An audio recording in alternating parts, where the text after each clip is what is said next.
আসতেছি আমি, বিচার করব, বললেন শেখ হাসিনা। 1 ঘন্টা ধরে শুনলেন আওয়ামী লীগের কর্মী সমর্থকদের ক্ষোভের কথা। শেখ হাসিনা আবারও যুক্ত হয়েছেন। তিনি নেতা কর্মীদের সঙ্গে যুক্ত হয়েছেন। কিভাবে যুক্ত হয়েছেন? ভার্চুয়ালি যুক্ত হয়েছেন। তবে ভিডিও ভার্চুয়াল না, সম্ভবত তার অডিও ভার্চুয়ালে তিনি কথা বলেছেন। 1 ঘন্টা ধরে শুনেছেন। এর মধ্য দিয়ে আমার কাছে 2-3টা মেসেজ আমি মনে করি যে পাওয়া গেল। একটা হলো যে ওই যে মোদি ডক্টর মোহাম্মদ ইউনূসকে বলছেন অপ্রয়োজনীয় কথা না বলতে, অর্থাৎ তিনি যাতে ভারত সম্পর্কে কোনো কথাবার্তা না বলেন। কিন্তু ডক্টর মোহাম্মদ ইউনূস যে বলেছেন শেখ হাসিনাকে ফেরত দিতে অথবা কথা বন্ধ করতে, তার যে একটাও ভারত রক্ষা করছেন এটা পরিষ্কার। তার মানে সেই দাদাগিরি, যে আমি যেটা করব, যেটা বলবো সেটাই হবে, তুমি যেটা বলবা সেটা হবে না। তাই তো হলো, এই খবরটি কালকে প্রকাশ হয়েছে। তার মানে শেখ হাসিনার কাছে মেসেজ যে মোদি আচ্ছা করে বকা দিয়ে দিছে। এখন ডক্টর ইউনূস বা তার সরকার ভারত নিয়ে কোনো কথাবার্তা বলবে না, ভারতে অবস্থান করা শেখ হাসিনা নিয়ে দাবিও করবে না। যেমন তহিদ হোসেন বলেছেন যে শেখ হাসিনাকে আমরা ফেরত চেয়েছি, তবে চূড়ান্ত কথাবার্তা হয়নি। তার মানে একটু পিছু টান, যে বলছি আমরা যেহেতু জনতার দাবি, কিন্তু আমরা এটাকে একমাত্র ইস্যু না বা ফোর্স করি নাই যে আমাদেরকে দিতে হবে। কেন গণহত্যার আসামিকে আটকে রাখছেন বা আপনাদের আশ্রয় দিচ্ছেন, বা আশ্রয় দেওয়ার নিন্দাও করা হয়নি। এখন মোদি যে কথাবার্তা বলেছেন ডক্টর মোহাম্মদ ইউনূসকে, তার মূল কথা, তার বার্তা কি, সেটা নিশ্চয়ই শেখ হাসিনা পেয়েছেন। পেয়ে তিনি মনে হচ্ছে উৎসাহিত হয়েছেন। উৎসাহিত হয়ে তিনি এখন বলছেন যে আসতেছি আমি খুব তাড়াতাড়ি, বিচার করব। অর্থাৎ আওয়ামী লীগের নেতাকর্মীরা 1 ঘন্টা ধরে যে তাদের দুঃখ কষ্ট বয়ান করেছে, যে আমাদের উপর অন্যায় অত্যাচার হয়েছে, ঘর বাড়ি জ্বালায় পোড়ায় দিছে, আমরা এটার বিচার চাই এবং আমরা নির্যাতিত নিপীড়িত। শেখ হাসিনা তার উত্তরে বলছে যে আমি আসতেছি, এসে বিচার করব, সান্ত্বনা দিয়েছেন। এই সান্ত্বনার মধ্যে একটা হইতে পারে, একটা একটা থাকে না, ভাওতাবাজি আছে। শেখ হাসিনা তো আবার মোটামুটি হিসাবে পারদর্শী ভাওতাবাজি করতে, তো সেটা করছে শান্ত রাখার জন্য। আবার কথা তো বলেছে, তাহলে শেখ হাসিনা মুখও বন্ধ রাখলো না, শেখ হাসিনাকে ভারত ফেরতও দিল না, শেখ হাসিনা মুখও বন্ধ রাখলো না। এই বার্তাটা পাওয়া গেল। বাংলাদেশে ফিরে আওয়ামী লীগের কর্মী সমর্থকদের উপর হামলা এবং অত্যাচারের অভিযোগের বিচার করবেন তিনি।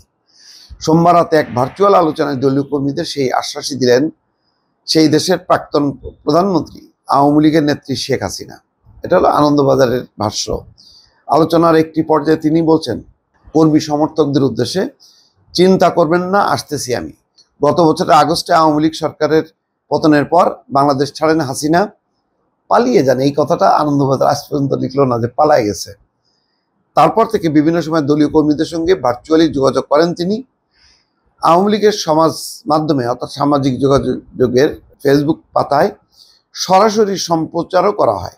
সোমবার রাতেও সেরকম একটি ভার্চুয়াল আলোচনা সামাজিক যোগাযোগ মাধ্যমে সরাসরি সম্প্রসারিত হয়।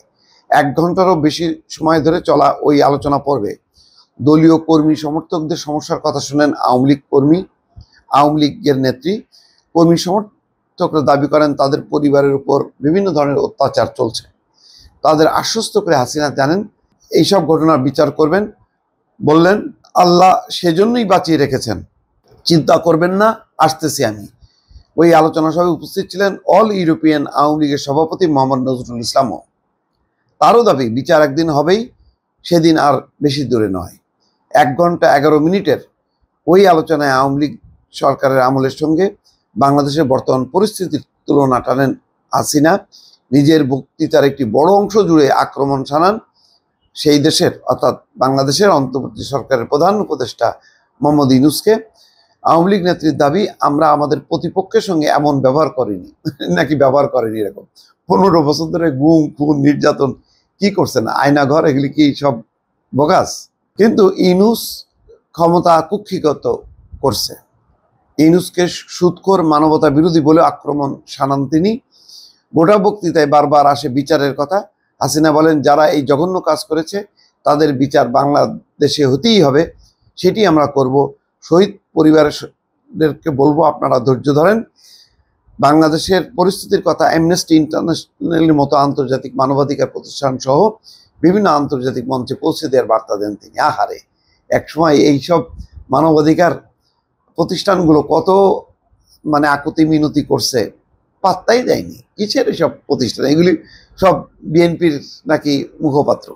বস্তুত হাসিনা সরকারের পতনের পর থেকে আওয়ামী লীগ দৃশ্যত কোণঠাসা। এদিকে বাংলাদেশের নির্বাচন নিয়ে বিএনপি সহ বিভিন্ন রাজনৈতিক দলগুলোর মধ্যে তৎপরতা শুরু হয়ে গেছে। যাই হোক, এখন হাসিনার মুক্তির দাবিতে ঝটিকা মিছিলও নাকি হচ্ছে। তার মানে আওয়ামী লীগ একটা তার অবস্থান যেভাবে তৈরি করতে চায় নির্বাচনের আগেই, যাতে নির্বাচনে অংশ নিয়ে তার একটা বৈধতা সে অর্জন করতে পারে। তাহলে পরিষ্কার যে মোদি এমন কোনো কথা দেননি যে না হাসিনার মুখ বন্ধ হবে, মোদি এমন কোনো কথা দেননি যে হাসিনা ফেরত যাবে। তাহলে একটা জিনিসই হইলো যে ইউনূস সরকারের সাথে বসলো, একটা সরকারের ইউনূস সরকারের সঙ্গে বসবে না, নির্বাচিত সরকারের সঙ্গে বসবে, এই জায়গা থেকে সরলো। কিন্তু হাসিনাকে রক্ষা করা এবং হাসিনাকে মদদ দেয়া, হাসিনাকে সবসময় বাংলাদেশের বিরুদ্ধে ওই একটা বন্দুক ফিট করে রাখা, এই কাজটা চলতে থাকবে।